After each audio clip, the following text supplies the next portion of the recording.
Take 4. Hello. We are struggling to record this video, but we It's are. not in the morning. Yes, we got to do them first thing in the morning when we're too tired Before we can overthink it. to think too much. So we're home in our bed. This is our bed, and we're in Raleigh, North Carolina, and we made it. We made it back.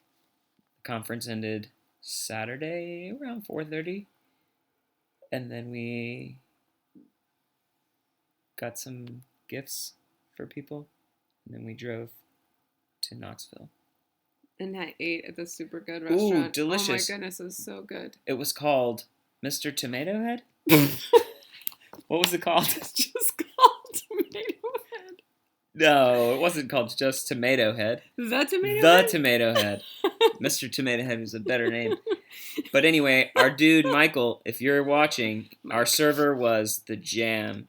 He thankfully had no other tables, and it was like 45 minutes before this place closed. And we asked him like every question you could ask a server. Yeah. But he steered us so right. Yeah. We ended up getting a vegan pizza and a vegan sandwich. With actual good vegan cheese on it. Yes. It was so good. The cheese on this pizza was so good that when he came back to check on us, I was like, Mike, if I have raging diarrhea in 20 minutes, you lied to me. But he promised me it was vegan cheese. And it was. Yeah. And I am amazed. Yeah.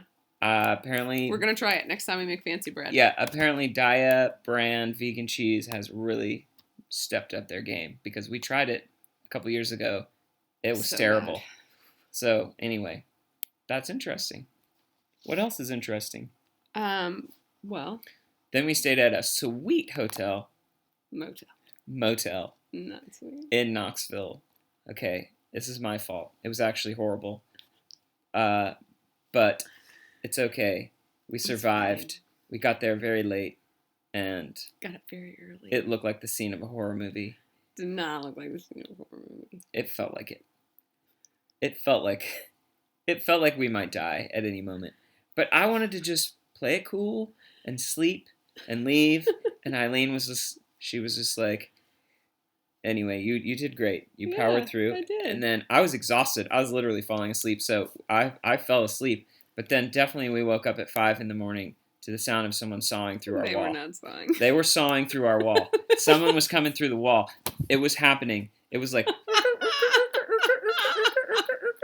But it wasn't a bed squeaking. I know what a bed squeaking sounds like. It was definitely someone sawing. I think it was someone sawing through their house arrest low jack thingy on their ankle. But it definitely sounded like the wall, like right by the headboard. Yeah. So we got out of there. We were like, yeah, it's 5:15. Let's go. So we were gonna go back to sleep. I was so annoying. No, we were about to see whoever it was sawing through the wall, and we decided, let's not see who it is. So we got our stuff and got out and got home. We got home around noon, lunchtime yesterday. And woo. So what did we learn on day 2 of the conference? Day 2 was great. I'm going to look at my book so I can remember. I went to writing scenes in fiction and creative nonfiction with Katie McDougall, who's amazing.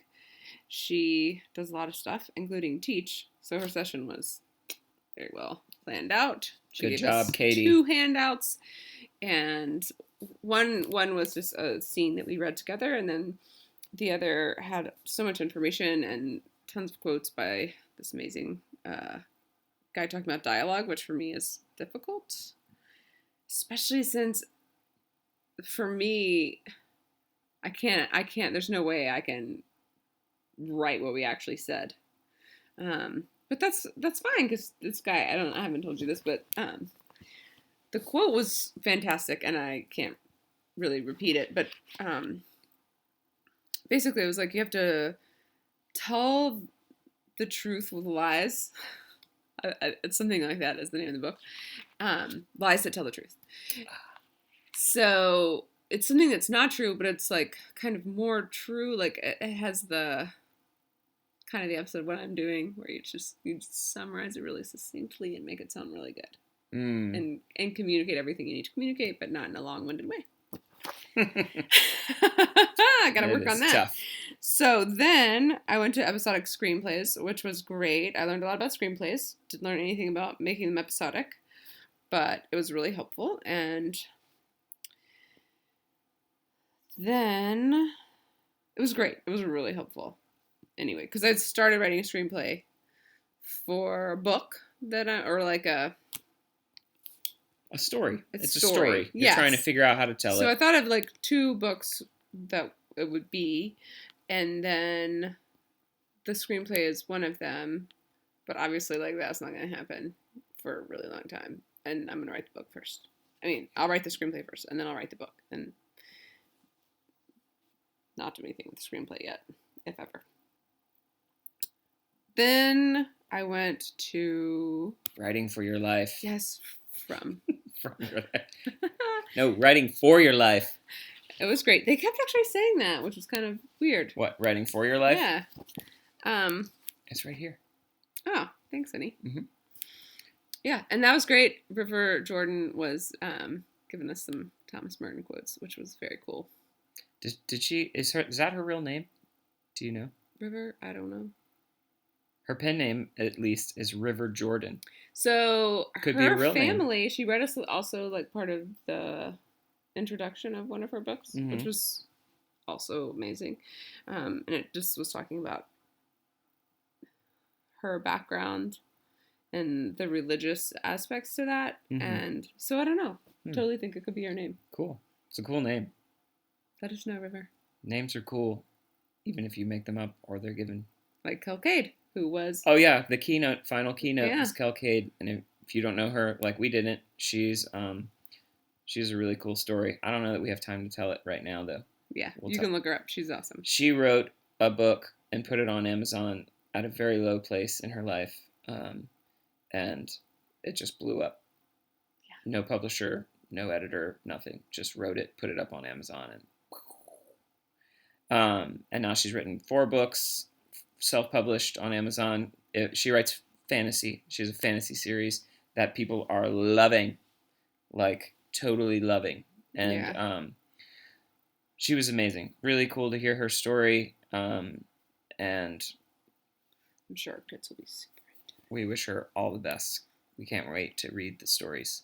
So that's the wrap up of the Writers Conference. We learned so much, and we have so much to unpack and think through, and people to contact. And do you want to tell people about yours or no? About my what? My day?